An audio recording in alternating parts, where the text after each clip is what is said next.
Hello, welcome back to the channel, and of course today's episode is called Leonard's Skin Turd, because today's turd is an absolute stinker. This was the closest I could get to brown, so don't come at me. Come on in, sit right on down, get comfy with your cozy blanket and your snacks, because what we have today is a work of art.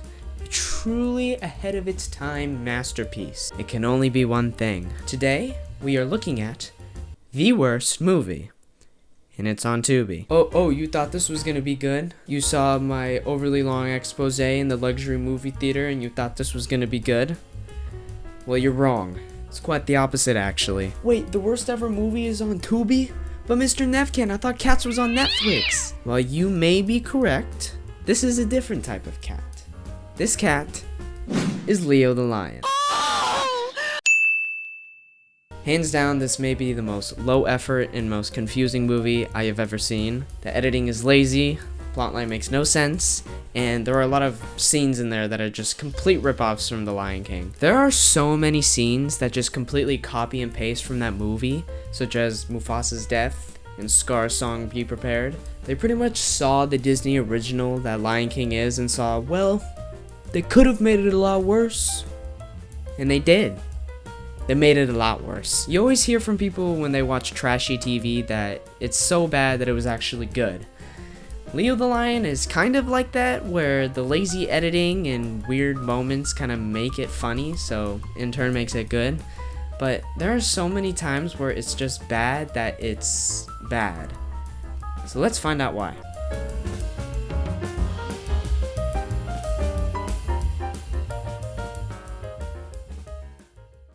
Leo the Lion starts off with Leo and his pack, or his pride rather, getting ready to go get some food, and by that, I mean hunting down an innocent group of zebras. Yeah, this movie wastes no time being harsh within the first minute by showing you the grim reality of how wildlife actually works. Oh, you just started watching? And your kid is here too, ready to see a heartwarming story about a lion? Well, we're about to go fuck up a bunch of zebras so we can eat them and their whole family. Wanna come with? But Leo doesn't want to go for a very specific reason, for he is a vegetarian. Very different sort of lion indeed.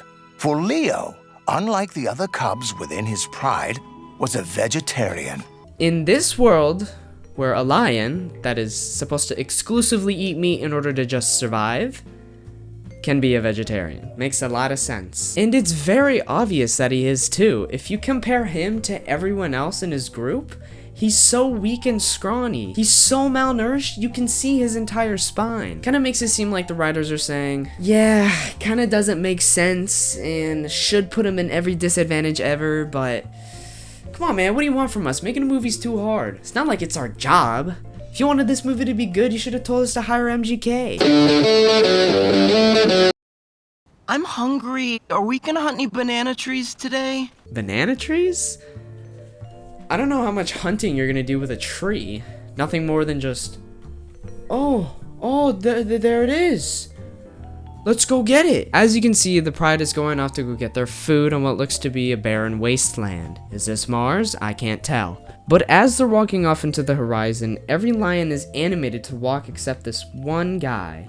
He's just kind of gliding in midair. Who knows, this man could be a vampire lion and we wouldn't even know it. Vegetarian lions are possible in this universe, so doesn't seem that far-fetched to me. Now we cut to the chase scene. As the hunt for the food continues, Leo and his mother catch a stray zebra that goes away from the group and they go hunt it for themselves. Mom? Mom? Mom? That's my boy. Now watch carefully. Huh? Holy shit, dude, that's so terrifying. Imagine being this kid who doesn't even want to go on this hunt because he doesn't eat meat, and your mom pulls you aside and says, ha ha ha, very good child. Now watch carefully as I rip him to shreds. Oh, Mom? That doesn't look like a banana tree to me. Back to the chase, Leo and Mom are tracking down the zebra, and they eventually corner it off to the edge of a cliff. Mom sees the chance to get him, but the zebra hits her with the nastiest stiff arm and absolutely bodies Mom off the edge. Uh-oh, Mommy's about to die. I know this is very sad and all, and Leo's about to become an orphan, or so we think. I mean, there's never really any mention of his dad in the movie, but there is a very important detail that I need to highlight. As Mom is flowing down the river to her death, she says this. Find the heart of the jungle. There you will be safe. Find the heart of the jungle, because if anything bad happens, you will be safe there. Keep that in mind. Tuck it into your brain folds, because that's not really going to make sense later on.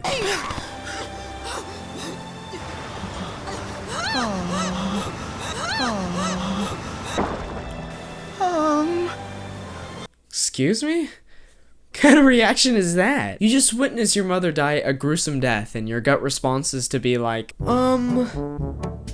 I think that wasn't supposed to happen. Kind of a bruh moment if you ask me. Come on, Mom, stop being so cringy. Just get up. Come on, just get up. Mom? Well, now we know what age Leo is. He's a millennial. Because of this traumatic event that happened to her mother, Leo now has a phobia of water, since it's the very thing that killed her. Fast forward a little... Jesus, I just punched my microphone. Fast forward a little into the future, and now Leo is an adult, living off of grass and cashews. And because of his non-meat eating habits, he's able to see other animals as friends. Introducing Uncle Ope, an antelope and Leo's only friend. He's supposed to be old, so for half of the movie, his dentures are just flying out of his mouth. I guess that's the only trait that they could come up for old people, so there you go. Now we are introduced to another character, Savannah. She is an elephant that is about to have babies, twins in fact, but not before she has to go to school. I'm gonna be late for class again. She's going through labor in her introduction, so she basically knows she's about to give birth, but her main priority is to go to school to do this. Great deal to learn. Children are hard work, so it's best to be prepared. Would have been especially important. Look at me, I'm doing calculus. This is how animals do math. Yeah, I don't think you have your priorities straight, Savannah. I don't mean to be a man teaching a mother how to be a mother, but in any emergency situation, especially when giving birth, the teacher's not gonna care if you skip class once. Oh, you're pregnant and your water just broke, you're about to shoot babies out of you? Very funny, class starts in 5. I don't care if the children aren't with their mother. I need to teach you how to dance like a crackhead. It's part of your Gen Eds. Besides, my mother was never there, and look how I turned out. Begging single mothers to come to my class. On the way to class, Savannah bumps into none other than Leo, who was chasing a butterfly. And because Leo is a lion, aka a predator, to Savannah, she gets very anxious and flustered. Combining this with her contractions, and you get a fainting elephant. This is a bit of a sticky situation to be in, and considering that elephants are fat as hell and weigh more than a school bus, Leo should be dead right now. But irregardless, that is not the point I'm trying to make. Okay, we've come to the part, a very weird part in the movie. I'm just gonna play the clip in its entirety, and if you want to just cover your eyes and just listen to the audio to try and picture what's happening, you can, but be cautious. Don't say I haven't warned you. Oh, it hurts. Oh, this hurts so big, much. so big. Oh, I think my baby's coming. Oh, and it's coming really fast. Oh, That's my...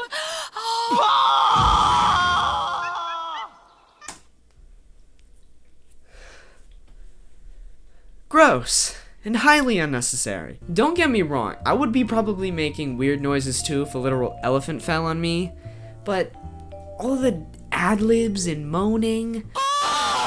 so much! Stop it. Stop it now. The writers most definitely knew what they were doing with this scene, and it's pretty scummy. Because again, this is supposed to be for kids. I don't even know what they were trying to shoot for here. Kids don't even know the concept of whatever this is, so they can't even use the lame excuse of, oh, it's supposed to be funny. It's actually very uncomfortable for everyone. All parties included. I can laugh at a sex joke, but this? No bueno. After that overly intimate moment, Savannah explains that she used to have a husband called Eli, who was king of their herd, so I'm assuming that also makes Savannah queen. But he was unfortunately taken away by outsiders. I'm pretty sure they're just human poachers, but for the sake of this video, I'll just call them outsiders. Eli does the very heroic thing of protecting the herd and fending the outsiders off so the rest of them can get away safely. But we also get some insight from Uncle Ope about that night, that there might have been some foul play.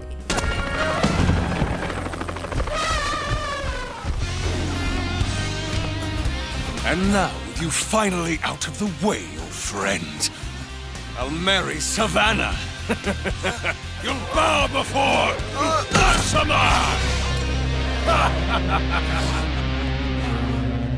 So if you didn't hear already from his screaming, his name is Asama! And he is the main villain of the story. Flash back to present time, and Savannah miraculously undergoes a safe birth with no help whatsoever to a set of twins. After that, Leo sets off to go find a doctor to help her recover. He scares away a couple of animals, he faces his fear of water again, and almost gets eaten by some unfunny crocodiles. You lying! Well, if I'm lying, Yep. I'm dying. I'm a lion, but I'm not a bloodthirsty lion. I'm apple juice thirsty. I'm iced coffee thirsty, with a little dash of soy milk. Correction, Leo is not funny as well. Now the babies think Leo is their father just because he was there at the birth. So, for the whole movie, Leo is there. Daddy! Easy. Easy. Jesus, what a killer transition. They really eased us into that. 2 seconds ago, we were seeing the beautiful creation of life. Cut immediately straight to the destruction of it. Here are two beautiful babies that have such a long life ahead of them. Which can't be said about these ones. There's fire everywhere and they are about to die. So yeah, somehow the jungle catches fire and all the animals living in it are driven out. As we'll see in a little bit, even some of the babies are separated from their parents. Everybody, run! Wait, was that the teacher? It might be. Hold on. As he's running for his life, he's like, make sure to come to tonight's pottery class. We're making French skillets. Uncle Ope races to find Leo and the babies to warn them of the fire and suggests that they try to make it to the heart of the jungle where they will be safe. Remember that? The heart of the jungle? Remember when I said that that wasn't going to make sense later on? Well, that time is now. Took me a couple of watches to really notice this detail, but how did the mom know something bad was going to happen? When she said that, Leo was just a kid. Leo's now an adult, so this is years after her death. Mom is long dead. Did she somehow know that the fire was going to happen? Did she start it? Because it wasn't us. It was always burning. Since the world's been turning. Thank you. Sorry, bad joke, but I had to do it. It was right there. Would have felt illegal not to. Probably looking way too much into this, but I thought it was kind of weird that the mom just foresaw this fire happening years in advance. As Leo and the gang escape this burning hell, they find more children along the way that have been separated from their parents. Soon enough, we got a zebra, a monkey, and a leopard who they rescued from a cage. Which is kind of confusing, because I'm pretty sure we just saw him got scooped up from his dad in the fire, so chalk that one up as another lazy plot flaw. Trust me, that chalkboard is going to be filled up by the end of this video. Back in the elephant's herd, we can see that Savannah is stressed out of her mind. Between the fire and her babies going missing, she just needs someone to solve all of her problems for her. Who is a better candidate than the murdering, stalking elephant, Maximus? He pushes his way from the back of the group from the shadows, comes to the front and says, yes, I'll do it. I will find our children. Yes, that's right. In exchange for finding the babies, Maximus is able to marry Savannah and become king of the herd. So in reality, this is just his elaborate scheme to gain power, dating all the way back from when he stomped Eli in the face. Can you guess which character from The Lion King Maximus is? Obviously Zazu. I've got a lovely bunch of coconuts. Of course it's Scar, and we can tell by his shitty rendition of the song Be Prepared. Watch out when I'm coming through. I just might stomp all over you, Maximus. Nobody's safe whenever I'm around. March to my drum, you better do what I say.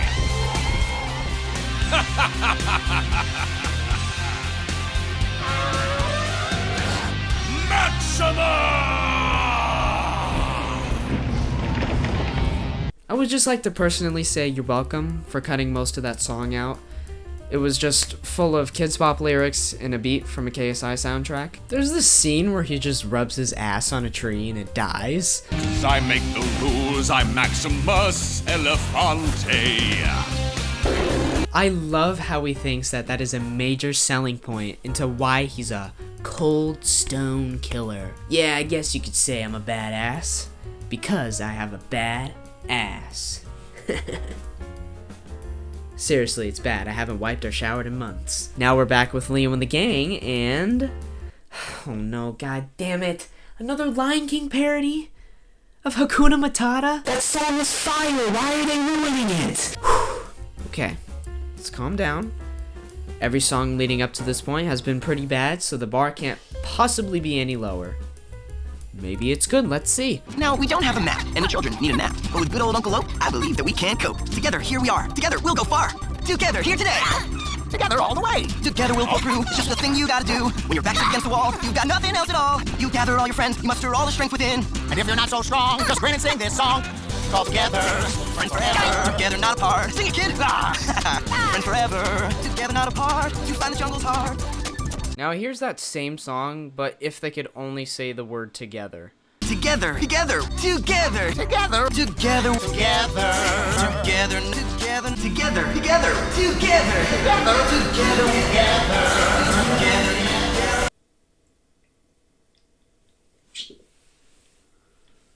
Is it over yet? I lied, it sucks. I take it back. I can never watch The Lion King again, because every time I do, I'll be thinking about this. So, thank you, Leo. You have ruined my day. God, this movie's terrible. The search for the heart of the jungle continues as the gang reaches this ravine filled with some more Amy Schumer crocodiles.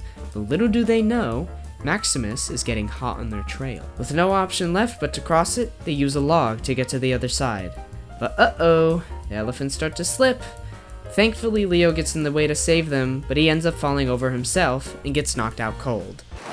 Souffle delay is on the way. I got it! I'm sorry. What? Did they seriously slow-mo the scene in post? And for what reason? If you wanted to elongate the scene, just animate it to be slower. It doesn't have to be that fast. It's a pretty simple solution. What did the boardroom meeting look like when they just chucked this idea at him? So good news. I just heard from the production team. They finished watching the movie, and they like it. We got the go-ahead. But there's one slight issue. They sent us over a list of scenes that they felt were too long. Might need to do some editing. Does anyone know what to do with this? Andrew? I mean, can't we just reanimate it slower? I mean, I feel like we should try to make this movie free of any weird edits, right?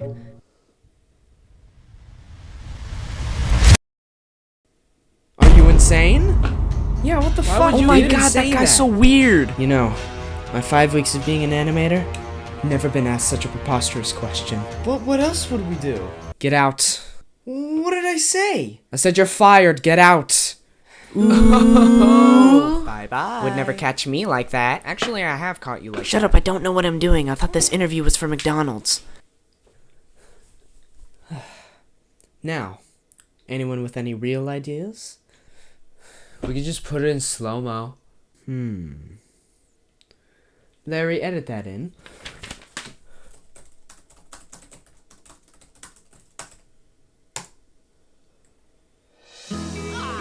Oh my god, it looks so good. It doesn't look bad at all. Can someone tell me how to get to the McDonald's? Wow, just look at it. So natural. No one will ever know. That's why you're the boss. Whoa, but that was my idea. Shut up. Also, you're fired. Leo eventually wakes up feeling that all hope is lost. He wanders into this elaborate cave system where he meets a yapping turtle. I think she's supposed to be like the person of wisdom that they have in like every kid's movie. It's kind of like Rafiki from The Lion King. Here we go again. She's an interesting fellow, to say the least. If you were to take every politician that's over the age of 70, so like 99% of it, and fuse all their talking abilities into one person, you would get this. An incoherent, rambling turtle.